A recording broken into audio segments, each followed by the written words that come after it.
नमस्कार, मैं डॉक्टर जितेंद्र भगत महाराजा अग्रसेन कॉलेज के हिंदी विभाग में कार्यरत हूँ। आज जो विषय लाया हूँ मैं वो है काव्य में लोक मंगल की साधनावस्था। यह आचार्य रामचंद्र शुक्ल का एक आलोचनात्मक निबंध है। इस निबंध को समझने से पूर्व मैं कुछ 5 मुख्य बिंदुओं पर चर्चा करूँगा और उस पॉइंट्स को मैं आप लोग को सबसे पहले दिखाना चाहूँगा जिस पर आगे चर्चा होगी। तो चाहें तो आप इसे नोट भी कर सकते हैं। तो ये 5 बिंदु हैं। इनमें से पहला बिंदु जो है वो है कि आनंद की साधनावस्था और सिद्धावस्था में क्या अंतर है, जिसके अंतर्गत हम देखेंगे प्रयत्न पक्ष और उपभोग पक्ष क्या है। वाल्मीकि रामायण, व्यास, भगवती का उत्तम रामचरितम, तुलसीदास का रामचरितमानस की चर्चा होगी। शैली ने एक महाकाव्य लिखा था द रिवोल्ट ऑफ इस्लाम, इसकी भी चर्चा होगी और टॉल्स्टॉय की भी चर्चा होगी। दूसरा महत्वपूर्ण बिंदु है विरुद्धों का सामंजस्य क्या है और लोक मंगल की साधनावस्था में इसकी क्या भूमिका है और ये क्यों महत्वपूर्ण है। इसके बाद लोक मंगल की जो काव्य होते हैं और उसमें आचार्य शुक्ल ने सौंदर्य शब्द का बार बार प्रयोग किया है और कई तरीके से प्रयोग किया है, जैसे कर्म क्षेत्र का सौंदर्य, लोक धर्म का सौंदर्य, रूप सौंदर्य और कर्म सौंदर्य, और एक महत्वपूर्ण चीज़ है धर्म की गति का सौंदर्य, जिस पे उन्होंने काव्य की सफलता, काव्य के नायक की सफलता और विफलता पर चर्चा की है और वहीं पर शैली की भी चर्चा की गई है। आप देखेंगे चौथा पॉइंट है बीज भाव क्या है और इसका करुणा और प्रेम से क्या संबंध है, जो मंगल का विधान करने वाले 2 भाव हैं। इसके अतिरिक्त जो एक और गौण सा पॉइंट है, काव्य में नवीन उद्भावना करते हुए किस प्रकार की सतर्कता बरतनी चाहिए, इसके संदर्भ में उन्होंने 2 कवियों का जिक्र किया है बांग्ला साहित्य से, माइकल मधुसूदन दत्त और नवीन चंद्र, जिन्होंने कुरुक्षेत्र लिखा है। इसमें उन्होंने कहा है कि माइकल मधुसूदन दत्त ने मेघनाथ के चरित्र को उदात्त दिखाने के चक्कर में जो है उनके मुख्य चरित्र को ही थोड़ा सा बदल कर रख दिया है, और ठीक यही काम नवीन चंद्र ने भी किया कि कुरुक्षेत्र में उन्होंने जो कृष्ण का चरित्र है वो एक क्षत्रिय महात्मा के रूप में दिखाया है। तो ये 5 पॉइंट थे। पहला साधनावस्था और सिद्धावस्था में अंतर से है, दूसरा विरुद्धों के सामंजस्य से है, तीसरा सौंदर्य के शब्द प्रयोग से है और चौथा बीज भाव से है। तो इन 4 मुख्य बातों पर हम आगे चर्चा करेंगे। कुछ कीवर्ड्स हैं जो ध्यान रखना चाहिए कि ब्रह्म के 3 रूप हैं, सत, चित, आनंद। 3 गुण हैं, सतोगुण, रजोगुण, तमोगुण। और डंटन का भी जिक्र आया है जहाँ पर शक्ति काव्य और कला काव्य क्या होता है। इसके अतिरिक्त शुक्ल जी ने स्थिर सौंदर्य, स्टैटिक का जिक्र किया है और डायनेमिक यानी गत्यात्मक सौंदर्य का जिक्र किया है। तो ये सब हम आगे की चर्चा में अभी देखेंगे। सबसे पहले साधनावस्था और सिद्धावस्था को समझ लिया जाए, ये क्या है। जैसा कि हमें मालूम है कि ब्रह्म के 3 रूप होते हैं, सत्य, चित्त और आनंद।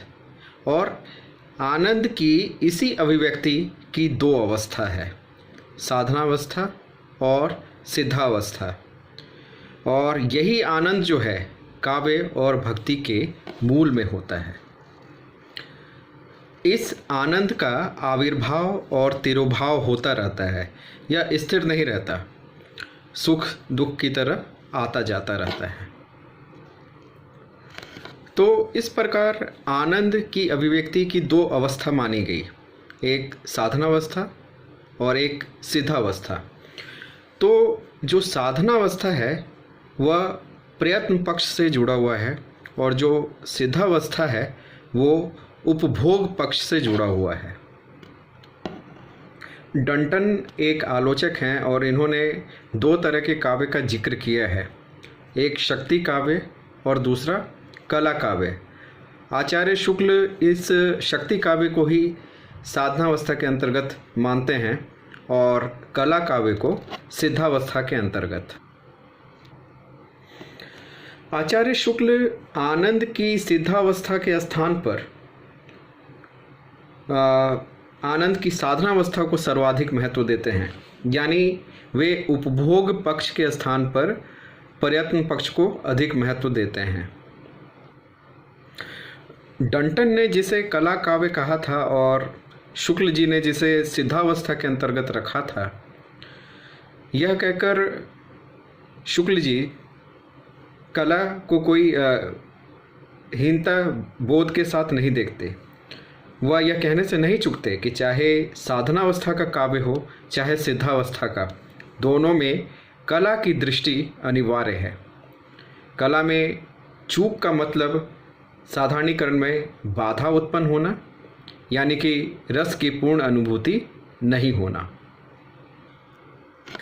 यूरोप में कला शब्द को मनोरंजन और उपभोग मात्र समझ लिया गया और आचार्य शुक्ल ऐसी समझ को दूर से ही नमस्कार करते हैं।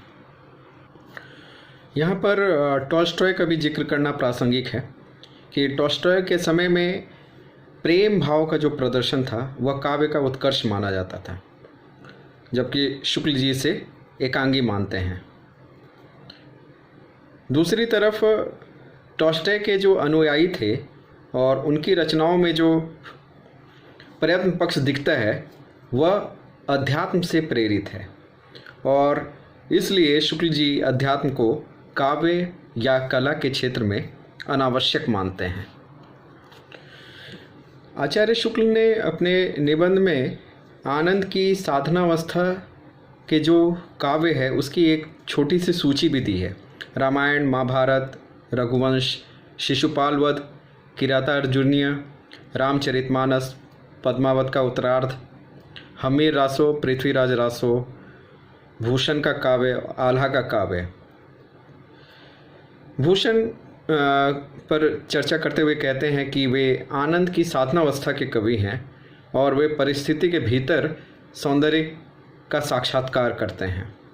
दूसरी तरफ उपभोग पक्ष के कवि माधुर्य, प्रेम कीड़ा की भावना में मग्न रहते हैं। यही कारण है कि वो टॉल्स्टॉय की आलोचना करते हैं। दूसरी तरफ आनंद की साधनावस्था के जो पश्चिमी महाकाव्य हैं उसमें Iliad, Odyssey, Paradise Lost, ballad और एक शैली, अंग्रेजी कवि शैली के जो महाकाव्य है द रिवोल्ट ऑफ इस्लाम, इसकी चर्चा वो करते हैं।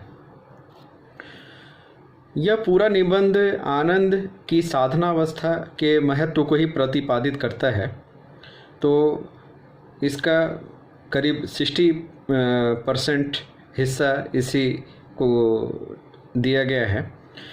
निबंध की जो अंतिम पंक्तियों में देखा जाए तो उसमें जिक्र है कि हमारे यहाँ भगवान की मूर्ति एक ओर वज्रादपि कठोर रखी गई है और दूसरी ओर कुसुमादपि मृदु। कठोर और मृदु का यही सामंजस्य विरुद्धों का सामंजस्य है। आचार्य शुक्ल कहते हैं कि लोकनायक राम की भीषणता में भी मनोहारता है, कटुरता में भी मधुरता है। आचार्य शुक्ल इसे कर्म क्षेत्र का सौंदर्य कहते हैं और इसे ही लोक धर्म का सौंदर्य भी माना गया है। वाल्मीकि और व्यास इसी सौंदर्य का उद्घाटन करते हैं।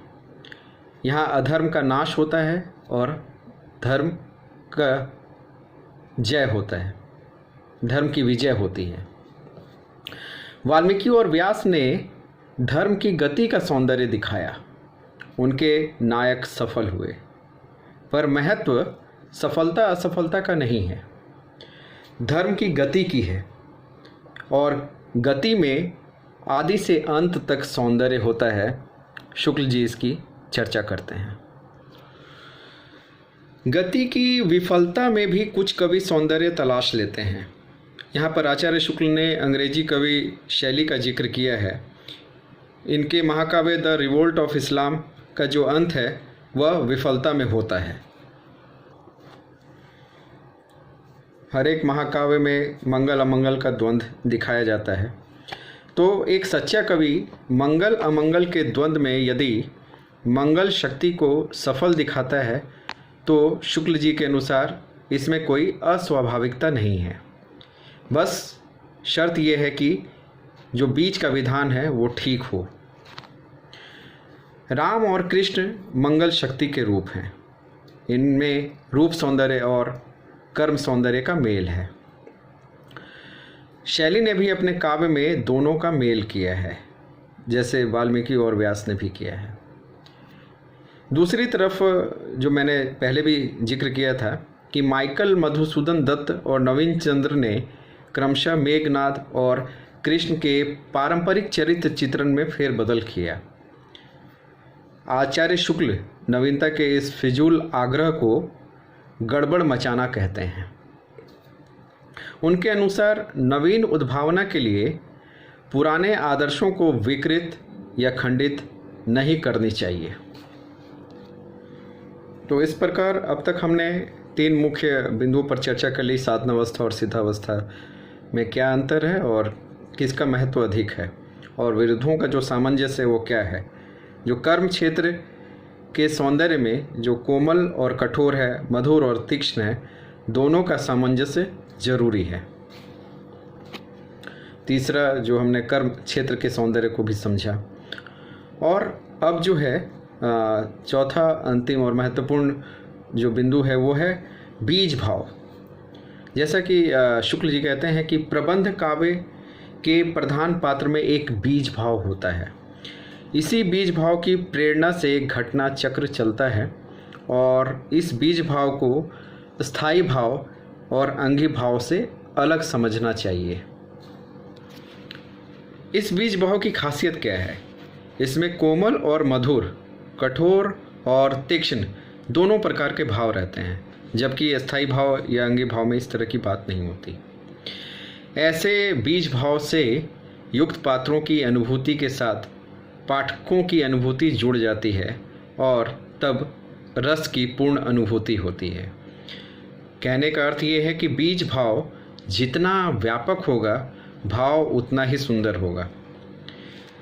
यहीं पर भाव की चर्चा करते हुए शुक्ल जी जो है बताते हैं कि मंगल का विधान करने वाले 2 तरह के भाव होते हैं। एक है करुण और एक प्रेम।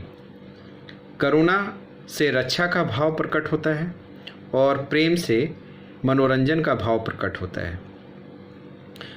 यहीं पर शुक्ल जी स्थापित करते हैं कि साधनावस्था के काव्य का जो बीज भाव है वह करुणा है। भवभूति के उत्तम रामचरितम में भी और वाल्मीकि रामायण में दोनों का बीज भाव जो है करुणा है। तो इस तरह सच्चे साधारणीकरण के लिए करुणा या प्रेम में से एक बीज भाव का होना आवश्यक है। तो ये पूरे निबंध का एक सार है और इसे पूरे निबंध को साधनावस्था को स्थापित करने, उसके महत्व को स्थापित करने किए जाने के रूप में देखा जाना चाहिए, जिसमें बहुत सारे मुख्य बिंदु थे। उपभोग पक्ष, प्रयत्न पक्ष और बीज भाव और करुणा और प्रेम। तो आशा है कि ये संक्षिप्त इसकी व्याख्या आपको समझ में आई होगी। तो मिलते हैं अगले विषय के साथ अगली क्लास में। धन्यवाद।